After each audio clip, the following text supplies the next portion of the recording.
నమస్తే. Welcome to Andhraprabha. This is Tejaswi.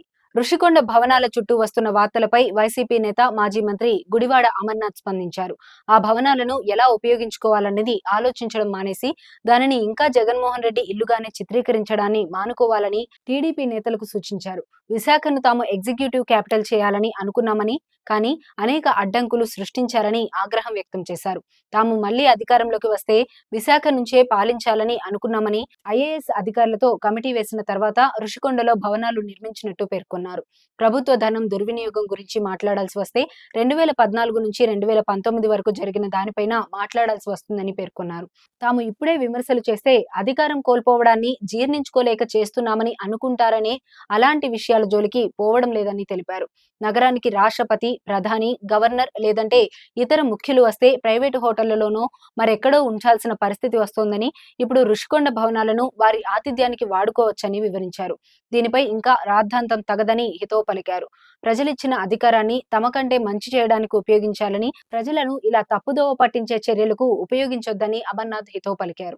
ఈరోజు ప్రభుత్వం వారున్నారు, ప్రభుత్వంలో వారు ఉన్నటువంటి సందర్భాలు, ప్రభుత్వం దాన్ని ఏ రకంగా ఉపయోగించుకోవాలనేటువంటిది చూడడం మానేసి రేపు రానటువంటి కాలంలో రాష్ట్రపతితో లేకపోతే గవర్నర్ గారో లేకపోతే ఇతర పెద్దలు వచ్చినప్పుడు దాన్ని ఏ రకంగా ఉపయోగించుకోవాలి అనేటువంటిది చూడడం మానేసి దాన్ని ఇంకా జగన్మోహన్ రెడ్డి గారు ఇల్లులాగా చిత్రీకరించేటువంటి ప్రయత్నం చేయడం అనేటువంటిది సమంజసం కాదు. దాన్ని తీవ్రంగా ఖండిస్తూ ఉన్నాం. ముఖ్యంగా జగన్మోహన్ రెడ్డి గారు మేము అధికారంలో ఉన్నప్పుడు విశాఖపట్నాన్ని ఎగ్జిక్యూటివ్ క్యాపిటల్గా చేయాలనేటువంటి ఒక పాలసీని మేము తీసుకోవడం, దానికి అనేక రకాలైనటువంటి అడ్డంకులు సృష్టించేటువంటి కార్యక్రమం చేశారు. మళ్ళీ అధికారంలోకి వస్తే ఇక్కడి నుంచి పరిపాలన మొదలు పెట్టాలనేటువంటి ఒక నిర్ణయాన్ని ఆ రోజు జగన్మోహన్ రెడ్డి గారు ప్రకటించడం జరిగింది. సరే, ఎన్నికల్లో వచ్చినటువంటి ఫలితాలు దాన్ని ప్రజాస్వామ్యంగా అంగీకరించి వారికి అధికారం వచ్చింది. సరే, వారు ఇప్పుడు నిర్ణయం తీసుకున్నారు. నిర్ణయం తీసుకున్న దాని ప్రకారం వారు చేసుకుంటారు.